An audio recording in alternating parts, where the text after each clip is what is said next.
Hello guys, welcome to the Sencha ExtJS series. In this, we are just going to see about what are the list of components available in the ExtJS and what does container mean, and what are the list of container types which is available in the ExtJS. Initially, when I was the beginner in this, the list of things which I didn't understand is like what are the components which are available in ExtJS, and seriously, what does it mean, and how should I use it properly. Okay, so I thought like I put up a video on this. Okay, fine. So what is component in ExtJS? See, the advantage between the other UI frameworks and ExtJS is like have a pre-built-in components available. Means this comes with the package comes with the list of UI components. So there is no need to develop the components from the scratch. So you can just go and you can use it. For example, like there are debate going on in the open forums like Stack Overflow, like which one is best, whether it's an Angular or ExtJS. Yeah, I quite worked already in Angular JS, and now I'm working in ExtJS. See, the one thing which I like about ExtJS is like, yeah, I love Angular JS too, but the important thing which I compare Angular JS with ExtJS is like, I got a requirement like I want to create a grid in Angular JS. But as we all know, there is no UI component coming with AngularJS, right? So it's just in JavaScript framework. For a UI, you have to depend on, for example, either some foundation or data bootstrap, some other CSS framework we have to lay on, right? And for example, what I tried is I want to do a dynamic rendering of columns and data, but I was not able to do that with the normal Twitter bootstrap or something. So I had to go for example, UI bootstrap, Angular UI bootstrap, and I went for an UI grid when I want a grid. So I need to rely on other tools to do this very simple task of rendering the panel. But whereas in ExtJS it's very simple, you just have to use an X type called grid panel, and it comes with it. See, that's one the advantage of ExtJS when it comes to the enterprise level. We want to develop the component maybe in less than 1 day. So in those cases, I would say like, yeah, obviously it is licensed and it have dual license in some cases, but when we are using it for enterprises, I always feel like you'll go for ExtJS. But when I'm doing something on my open source project, I generally go for AngularJS only, because I love AngularJS for what they do, and the open source community is powerful. See, we will discuss all these things later, but the one thing which I want to compare this with AngularJS is like the components. Okay, the list of components which comes with ExtJS. So the components is a mix of the HTML, CSS, and JavaScript, and the list of components available in the ExtJS are, for example, form panel, grid panel, text field, decom box, multi-select number field, viewport. So there are so many components which they have been bringing in all the releases. For example, they have introduced new components to make the developer jobs much more easier. Okay, so in ExtJS everything is a component. For example, a container is a component, and a viewport is a component, because a viewport is again a container. So a container itself is a component means then everything else is a component. So everything is derived from the component, and the component is derived from the ex.base class. Okay, so if you go to the Sencha docs, for example, ex.component, if you see the component hierarchy, then you can just see like every component is derived from ex.base. If you go to the panel, for example, okay, ex.panel form panel. This is okay. Form panel is derived from ex.panel.panel, and panel is derived from container. Container is derived from the component and base. Okay, and similarly, for example, if you take some container, for example, container is again derived from the component, component is again derived from the base. So everything component is the base, and for component ex.base is the base. Okay, so So that's what component is all about. So in ExtJS, everything has a component in ExtJS. And what does container means? So container, yeah, it's real English word, right? So the container means the one which can contain something. But one again, what I told you is container is again a component, but it's a special kind of component. For example, you can segregate components two ways. One is a normal component, one is a container component. For example, the difference between normal component and container component is container component can contain some other components also. Okay, so for example, the frequently used some of the container components are panel, form panel, tab panel, viewport is also a container. So these are some of the frequently used container components in the ExtJS. Okay, and as I told you earlier, and the component hierarchy is very important. Okay, to understand. So if you take any application would have a viewport. Inside the viewport, you might have a tab panel. From inside the tab panel, you might have again a panel and panel. For example, you can have also a form panel. Inside that, you can have field, text button, or you can have a toolbar button or something. If you take our sample application, okay, in this case, we have application.js, right? So we had a viewport. Okay, this is the main. So if you see the hierarchy again to the next, inside the viewport, we got a panel, right? So inside the panel, we have the text field, we have the file field, and we have the button. So maybe this architecture exactly suits us. Okay. So viewport. So the left-hand side part is viewport, tab panel. No, sorry, the right-hand part. Viewport, form panel, text button. So this architecture, this is the component hierarchy. So you can even see the component hierarchy of each of your specific component in your docs as well. Okay, something like this. You can just have a look.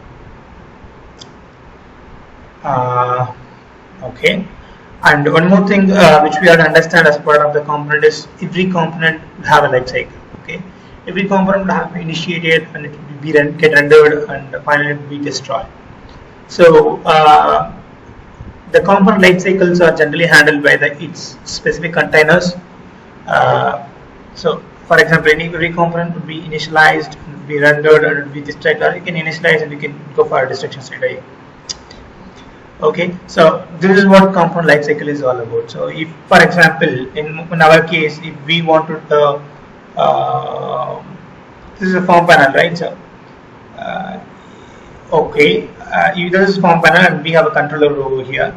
So if we go to here, okay, I just want to know whether the, just command this because I think I'm using this. Okay, fine. Okay, I'm just going to define a controller config over here because I just want to assign an event, a lifecycle event to my form panel. So what's my form panel is?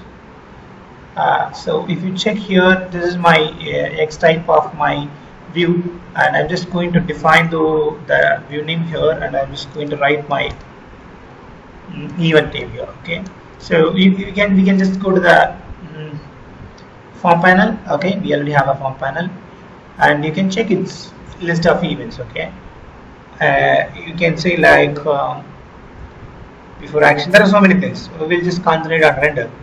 So we have render method, and we have the destroy method, and we have any other method like create or something.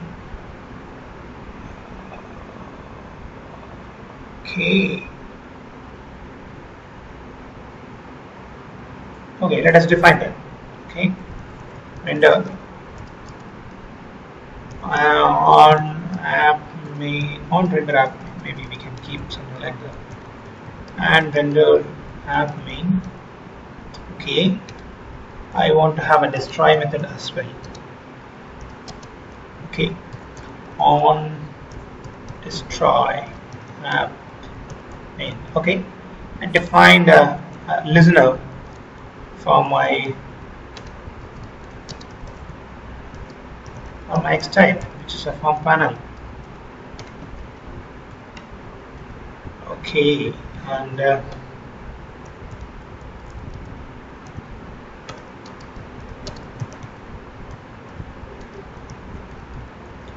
okay, this is fine. So I just want to define a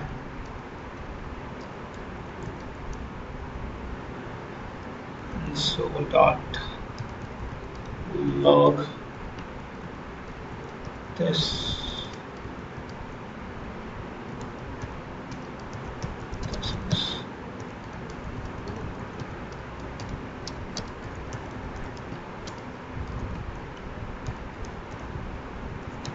Okay, I want the arguments as a part of this, just to know what are the list of arguments which is coming to the renderer method.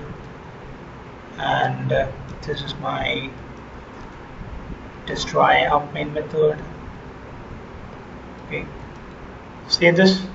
Let us reference the application. Before that, just we will enable the F12 developer tools. Okay, fine.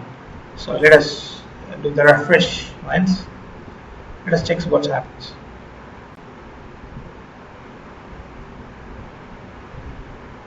Okay, so this got rendered. So render main method is invoked, so the component got rendered, and we will key the preserve log so that we can just destroy the component once.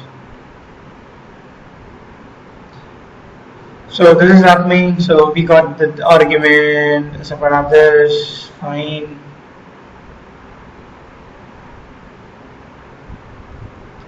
Okay.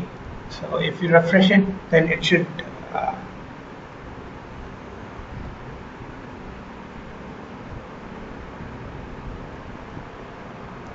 Okay. So on doing refresh is not getting destroyed. So let us keep a debugger in this source. We'll try to destroy it manually and we'll check whether the method is getting invoked.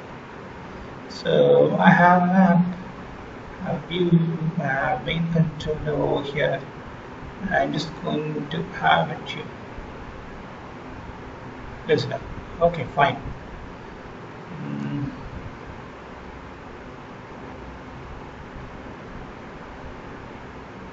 Oh, we refreshed it. Okay, fine.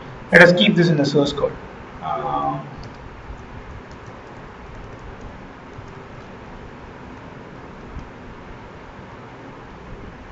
Okay, fine. I kept it over there. Okay, now we will do a querying. Okay, so we are in the controller. We'll try to get the view and we will try to destroy that particular view. Okay. So how do we get the view? So we are in the controller. You can just verify your this. So this is your controller now, right? It's main, and your view name is app main. And now you can, just like you destroy your viewport earlier in the session, something like that. You can destroy your viewport too. What is that?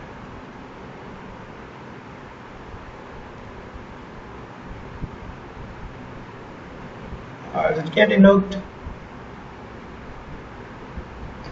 Is it seriously that destroy? I'm not sure. It should get invoked.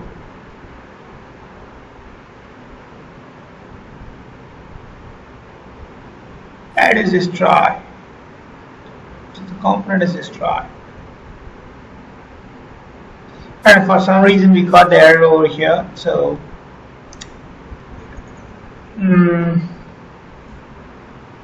oh, well, while we are doing this itself, we are getting destroyed, or else, see, we can go for other events too. So this is just to let you know what are the list of events available in the ExtJS. You can also do like render, you can do also before render, I can do after render. Here you can find it before render, after render, before remove, after remove, and once the box is ready, you want to just listen to this. And this is not only applicable this form for the form panel, it will be applicable for the almost for all the components. We can just verify those things. And just to recap, like we seen what are the components, what is component, and the component is made up of HTML, CSS, and JavaScript in the ExtJS. And the list of components available is ExtJS viewport, form panel, and panel text field, and this is the major advantage of ExtJS framework. And in ExtJS, everything is a component, even a container is a component. And so we seen that, and there are two types of component. One is normal component, and one is container component. Container component can contain other components. components, but a normal component cannot contain other components. It is just a component. It can't contain any other thing. So to the component hierarchy, every component have a hierarchy. Based on this only we are doing all the querying, right? So now if you want to get the parent, you can just do the component querying, like you can go out, down, you can just search, you can do the querying, you can have a reference, you can just assign that, right? And similarly, a component can have a life cycle. It can get initialized, it can get rendered, it can get destroyed. So there are so many things to it. So that's it. So I hope you understand what does mean by component container. Please do let me know through your comments if you have any doubts or things about the components and containers. Thanks for watching the video. See you in the next session. Bye bye.